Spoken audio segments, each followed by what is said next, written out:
Halo teman-teman, selamat siang. Perkenalkan, nama saya Tamrin Ismamora dengan NIM A1C4 19046 dari kelas reguler B Pendidikan Biologi 2019.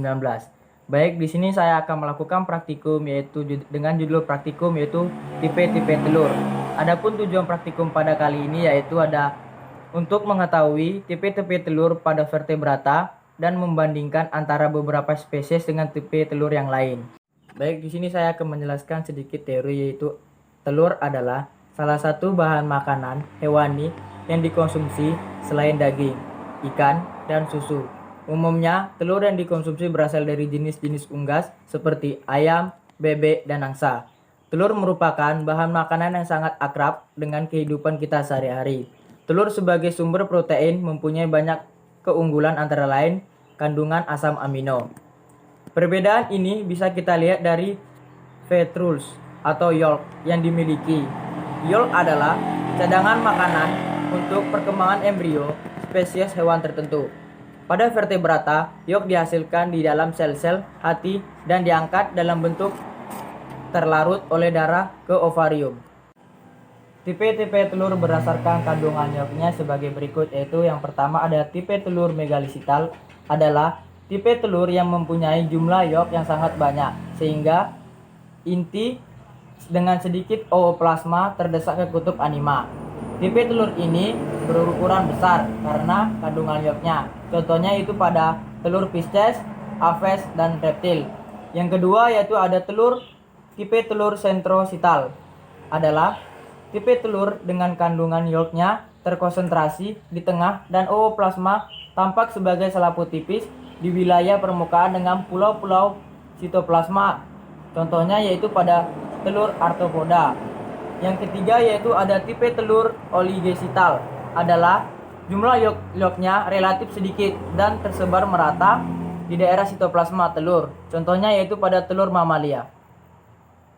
Adapun bahan praktikum pada hari ini yaitu ada telur bebek, telur ayam, dan telur puyuh. Baik, bahan praktikum yang pertama kali saya amati itu kita mengamati telur ayam yang belum direbus dan telur ayam yang sudah direbus. Baik, di sini kita mengamati telur yang mentah pada ayam, yaitu telur ayam, yaitu yang pertama ada cangkang telur yang berfungsi untuk melindungi isi telur. Kemudian terdapat yaitu membran cangkang, yaitu merupakan selaput tipis yang menyelimuti cangkang telur. Kemudian yaitu terdapat putih telur yang berfungsi sebagai cadangan untuk calon individu baru dan melindungi telur. Kemudian terdapat yaitu kuning telur. Kuning telur yaitu sebagai cadangan makanan utama untuk calon individu yang baru. Kemudian yaitu terdapat klaza yaitu berfungsi sebagai untuk menjaga kuning telur agar posisi keping lembaga selalu berada di atas. Kemudian pada telur ayam sudah direbus yaitu terdapat rongga udara, cangkang telur, putih telur, dan kuning telur. Selanjutnya yaitu pada telur bebek, yaitu di sini terdapat telur bebek yang belum direbus dan telur bebek yang sudah direbus.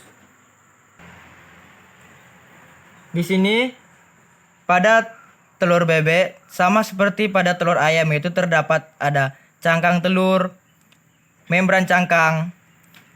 Kemudian di sini terdapat yaitu sama ada putih telur, kuning telur, dan kalaza.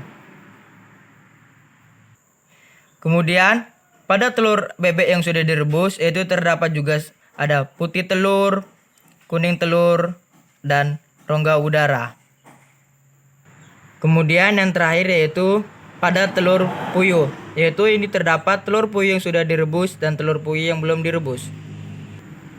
Baik, di sini yaitu pada telur yang mentah, pada telur burung puyuh yaitu terdapat seperti pada telur bebek dan telur ayam, yaitu terdapat cangkang telur, membran cangkang, putih telur, kuning telur, dan terdapat kalaza. Kemudian yaitu pada telur puyuh yang sudah direbus yaitu terdapat putih telur, cangkang telur, kuning telur, dan rongga udara. Baik, di sini saya akan menjelaskan kesimpulan dari praktikum kali ini, yaitu telur-telur tersebut termasuk telur megalisital karena tipe telur yang mempunyai jumlah ion yang sangat banyak sehingga inti dengan sedikit ooplasma terdesak ke kutub anima. Baik, sekian praktikum dari saya. Bila ada salah saya mohon maaf. Saya ucapkan terima kasih.